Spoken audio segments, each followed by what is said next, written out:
कर्ण बहुत बड़े योद्धा थे, लेकिन वे उतने ही महान दानवीर भी थे। उन्होंने कौरवों की ओर महाभारत के युद्ध में भाग लिया था और उनका जीवन अनेक परिस्थितियों के बीच उलझा हुआ था। जैसा कि आप जानते हैं कि कर्ण कुंती के पुत्र थे, और जब सूर्य ने कुंती को वरदान दिया तो मंत्रबल से उन्हें पुत्र रूप में कर्ण की प्राप्ति हुई थी।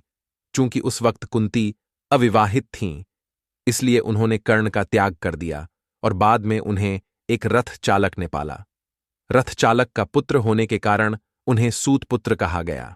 वह वीर योद्धा थे और यही वजह है कि कर्ण की मृत्यु के बाद उसका अंतिम संस्कार भूमि पर नहीं किया गया था।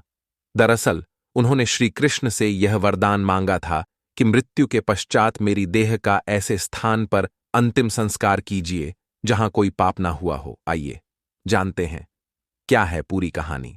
कर्ण पांडवों की माता कुंती और सूर्य का पुत्र था। कुंती ने अपनी शादी से पहले कर्ण को जन्म दिया था, फिर उसे लोकलाज के डर से एक बक्से में रखकर पानी में छोड़ दिया था।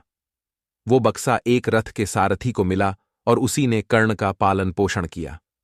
सुतपुत्र होने के चलते कर्ण को कई बार अपमान सहना पड़ा।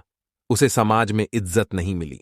द्रौपदी ने भी उससे शादी करने से इनकार कर दिया, जिससे वह पांडवों से नफरत करने लगा था।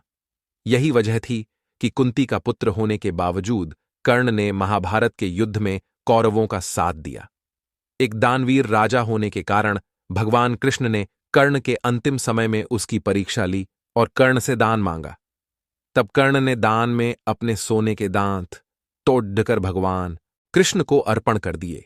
इस दानवीरता से प्रसन्न होकर भगवान कृष्ण ने कर्ण को वरदान मांगने को कहा।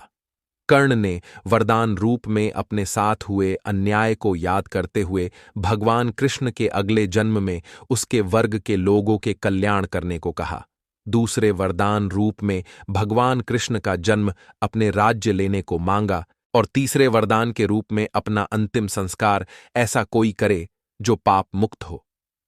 वरदान देते हुए भगवान कृष्ण ने सारे वरदान स्वीकार कर लिए, परंतु तीसरे वरदान से भगवान कृष्ण दुविधा में आ गए और ऐसी जगह सोचने लगे जहां पाप ना हुआ हो।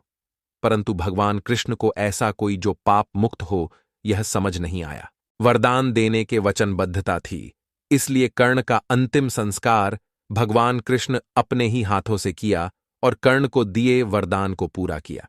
इस तरह दानवीर कर्ण का अधर्म का साथ देने के बावजूद भगवान कृष्ण को कर्ण का अंतिम संस्कार कर उनको वीरगति के साथ बैकुंठ धाम भेजना पड़ रहा था।